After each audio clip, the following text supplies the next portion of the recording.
جنگل کے قریب ایک چھوٹی سی بستی تھی۔ اسی بستی کے ایک گھر میں امانت خان اپنے بستر پر پڑا کروٹیں بدل رہا تھا۔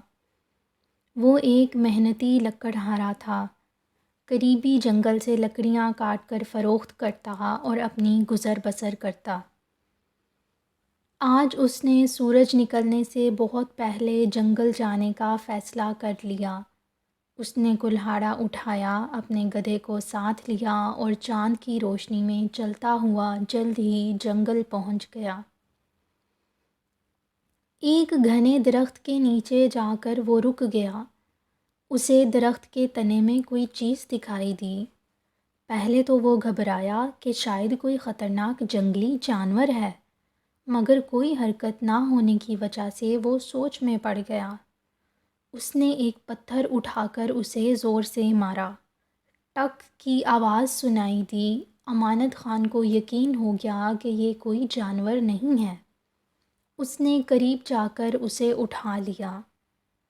وہ ایک چھوٹی سی خوبصورت صندوقچی تھی۔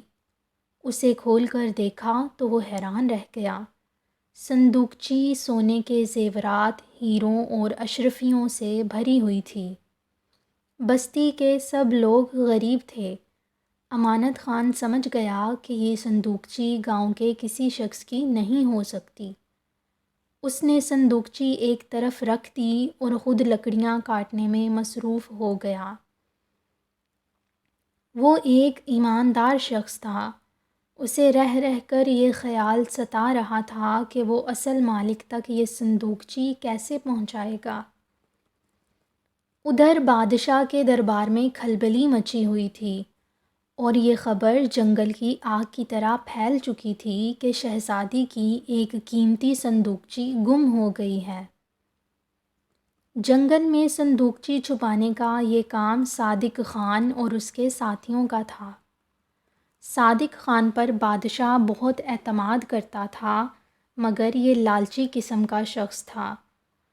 اس وقت جب بادشاہ کا قافلہ دوسرے شہر جاتے ہوئے جنگل سے گزر رہا تھا تو اس نے ہوشیاری سے وہ صندوقچی چرا کر درخت کے کھوکھلے تنے میں چھپا دی۔ صادق خان کے ساتھی جب اگلے دن وہاں پہنچے تو ان کے پاؤں تلے زمین نکل گئی۔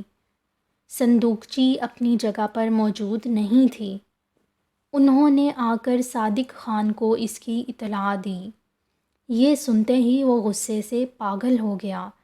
اس نے سوچا تھا کہ اگر معاملہ کچھ دن کے بعد ٹھنڈا پڑ گیا تو وہ صندوقچی کو اپنے پاس رکھ لے گا، اور اگر معاملہ نہ دبا تو وہ بادشاہ کو صندوقچی یہ کہہ کر واپس کر دے گا کہ اس نے اسے جنگل میں تلاش کیا ہے۔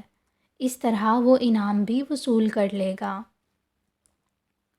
بادشاہ خود بھی اس معاملے میں بہت پریشان تھا، اور اس پریشانی کی خاص وجہ یہ بھی تھی کہ ملک کے خفیہ منصوبوں کے کاغذات بھی وقتی طور پر اسی صندوقچی میں رکھ دیے گئے تھے۔ بادشاہ کو یہ فکر کھائے جا رہی تھی کہ اگر یہ کاغذات دشمن ملک کے کسی آدمی کے ہاتھ لگ گئے تو ملک کی تباہی میں دیر نہ لگے گی۔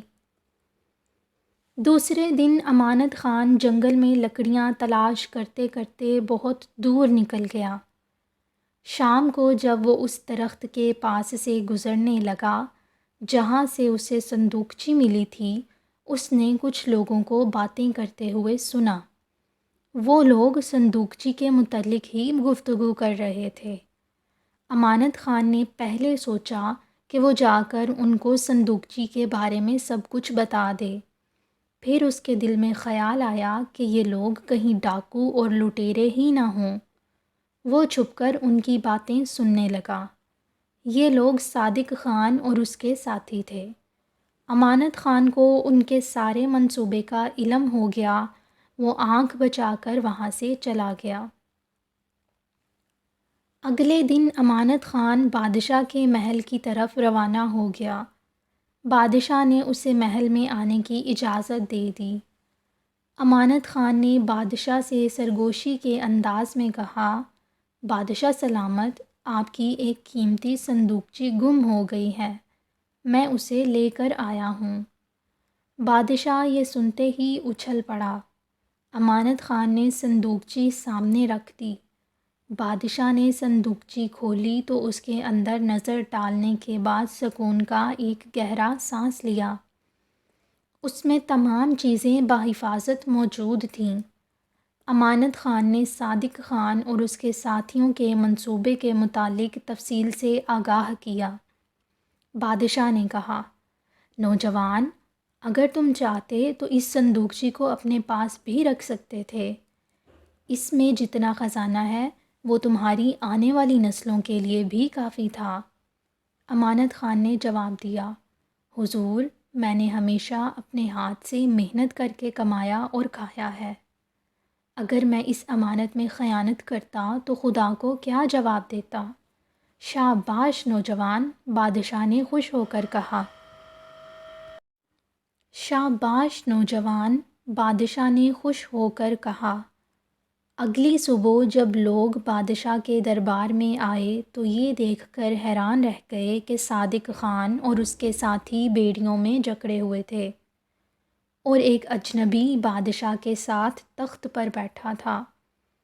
بادشاہ نے اپنے قریب بیٹھے اجنبی کی طرف اشارہ کرتے ہوئے کہا، یہ امانت خان ہے، اور پھر ساری بات لوگوں کو بتائی اور امانت خان کو ڈھیر سارا انعام دے کر رخصت کیا۔